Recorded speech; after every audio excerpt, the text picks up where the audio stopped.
This is just another example of one of the water sources. The place that Bongani was getting their water source before, as you'll see, now is dry. They said that it's just sand right now, there's no water. So this is where they would come otherwise, and much of the community would come here. And you can see there's barely anything in here, and it's not very good water.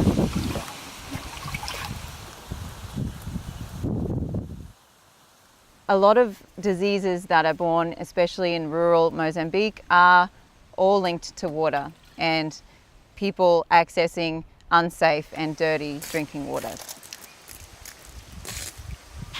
And that was a way of surviving, because since he's born in the world, it's just surviving anyway, anyhow.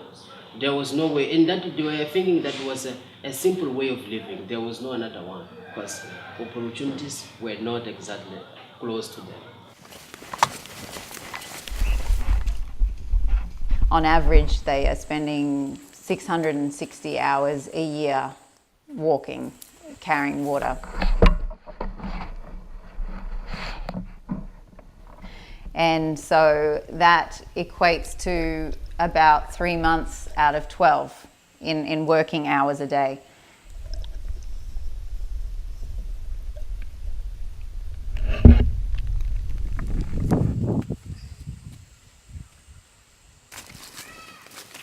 The place that we found is actually the place that much of the community has used to fetch water for all of their needs, for drinking, for bathing, for cooking.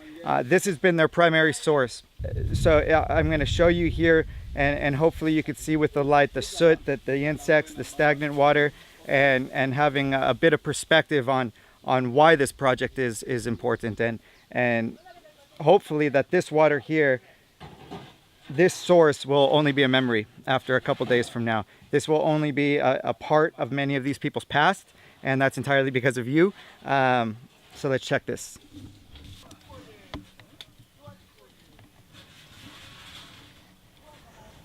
We have been in this Mozambique watching a bad situation. Many organizations can provide water to the people, drilling wells. 6 months after the wells, they are not working because the sustainability is not there. So we as a water underground, we are trying to provide the water and at the same time create the sustainability among the people so that can use that water for a long time. You don't know where people are getting the water. It's a bad situation. You can cry, but I hope from tomorrow going, you will be able to have a clean water.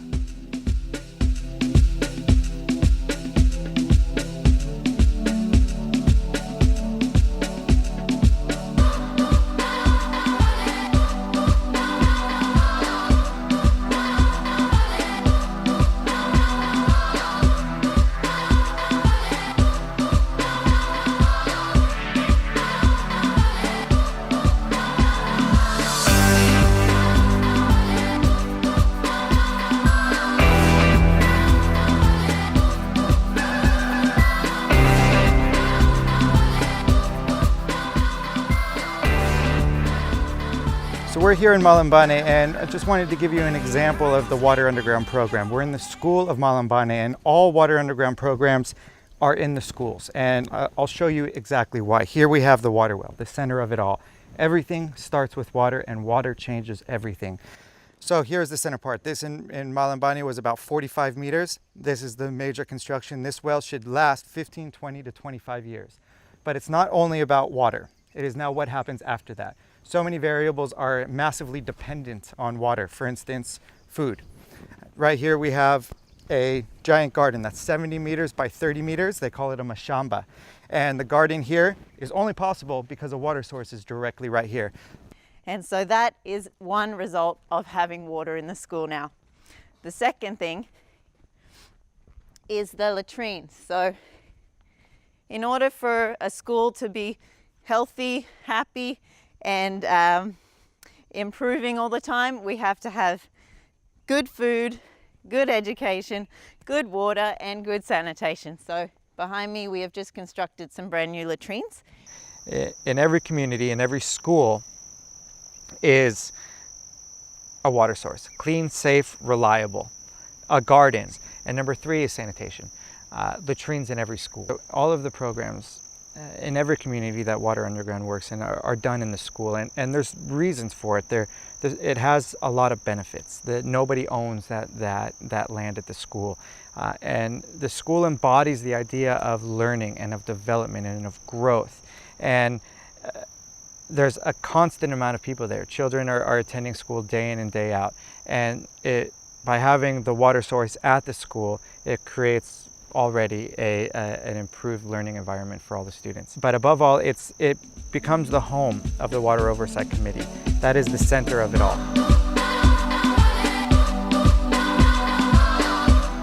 In many of these communities, the only leadership infrastructure that exists is the leader, the chief. Beyond that, there's not much. So the formation of these water oversight committees is sometimes the first organizing body that handles some of the most important aspects within the community: water, health, sustainability, and income generation. So let me tell you a little bit about the design of the program. So within each school and each community that Water Underground does a water project in, we develop a water oversight committee. And in that committee, we have 13 members. And these members are chosen by the school and the community.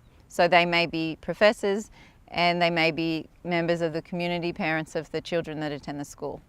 And within these 13 members, we have a male and female president. We have 3 members who are responsible for the maintenance and operations of the well.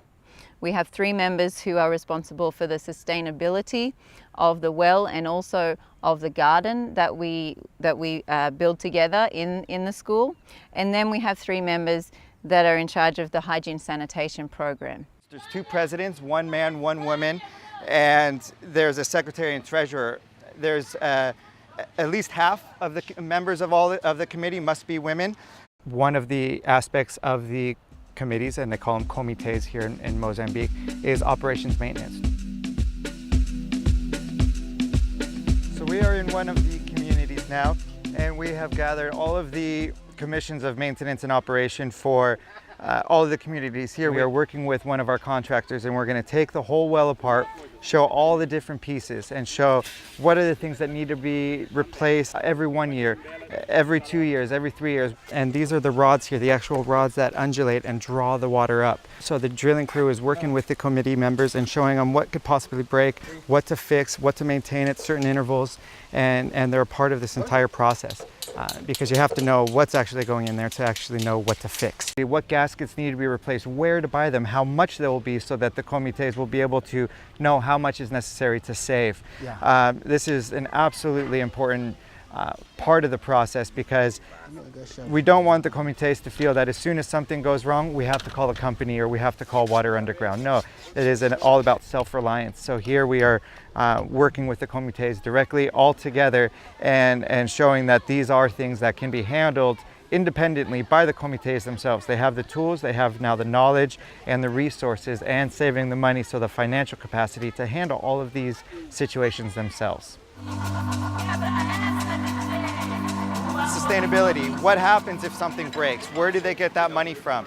The community pays a tax, a small tax, and people in the Sustainability Commission collect that tax, register everybody that's working that's collecting water in the community, and they save that.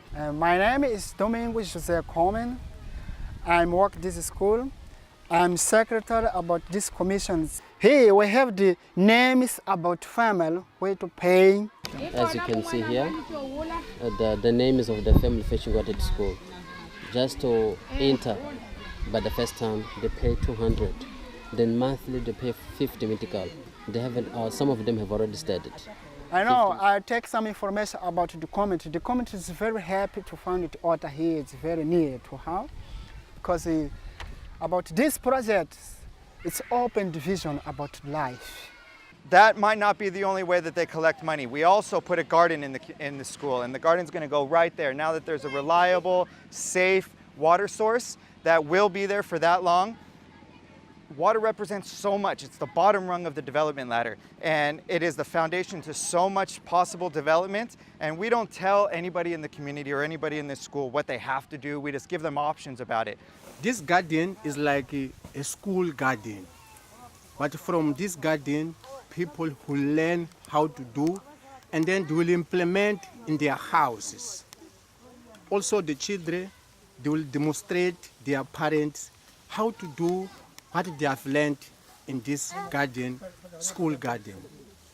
We're here in Malembane in their garden. They call it a mashamba, and it's massive. It's 70 meters by 30 meters.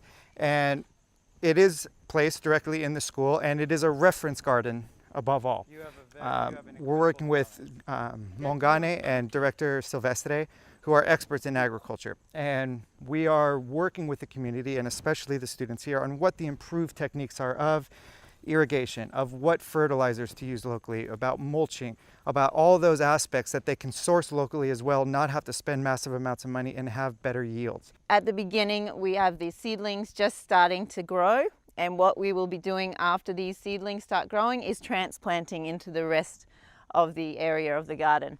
We'll be splitting it up into two parts. There'll be a part for nutrition and a part for the market.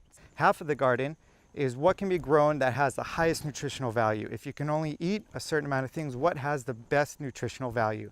That half of the garden is what can be grown to sell, and what kind of crops are not being sold at the market, what to grow here with those improved seeds to help penetrate the market. Everything stems from water, so it's not just the water project, but how we can work with the community to harness the potential, and how the community can make the decisions themselves to grow. And that's the partnership that we're all trying to do here. So in here we have the training number 3 in Malembane of the Sanitation and Hygiene Commission. And this part of the comité is so vital, and today we're talking about the signs and symptoms of waterborne diseases and how to prevent, treat them, and really how they can be a community resource and reference point to identify these types of things. Let's take a look.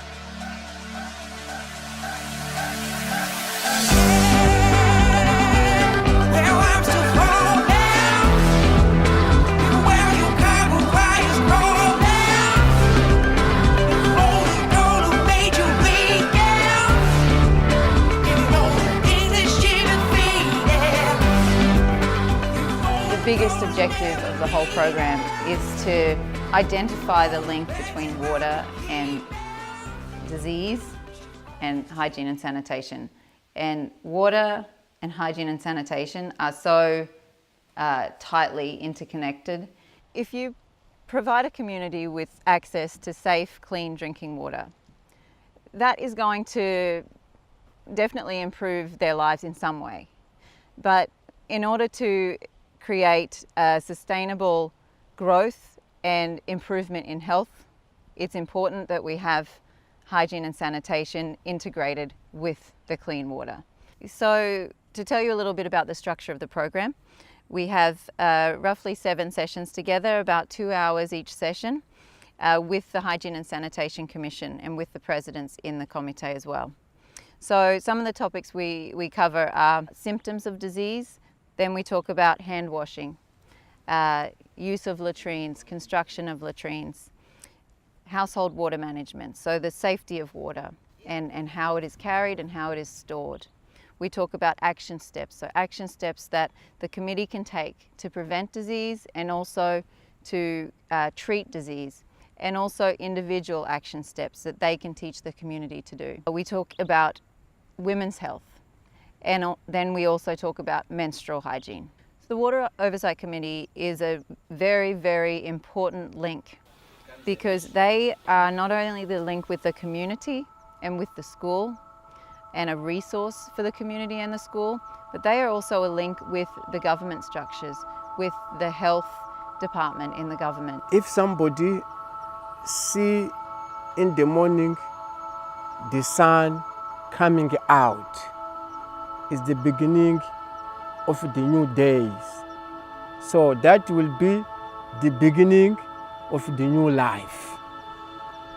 If I see the water coming, that will be a beginning of the new life in that community.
ponds right here, and we have water. It's 35 meters. We just put the compressor in, and we're just waiting for the water to be crystal clear, ready to drink. But it's a success here in ponds. That's awesome.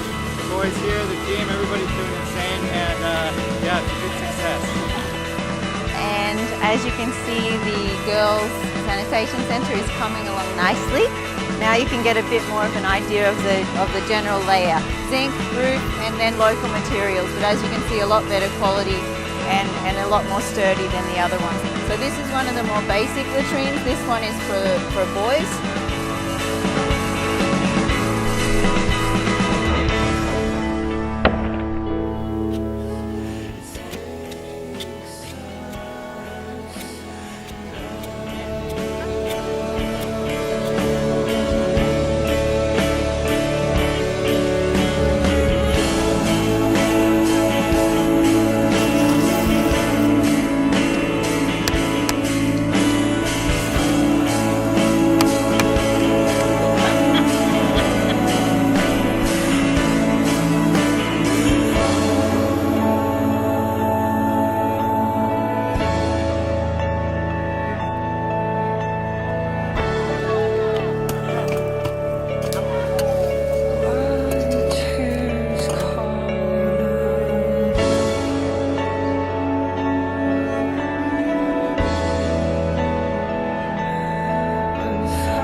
It's agriculture, because my curriculum, this school, we incorporate this material about you are teaching me.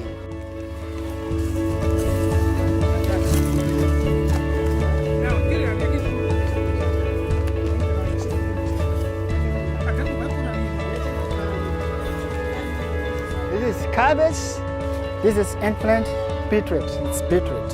This is carrot, this is potatoes, this is bean. It's the best strategy to use because order, it's vital for life. It's very good. Reason why we use for the garden here and more things. And more things. Yeah.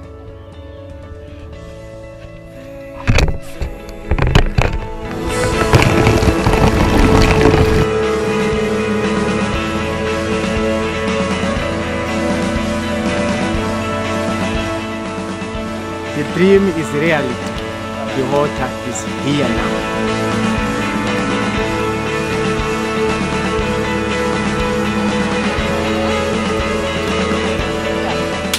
So things are changing. From the moment we had up to now, things are changing.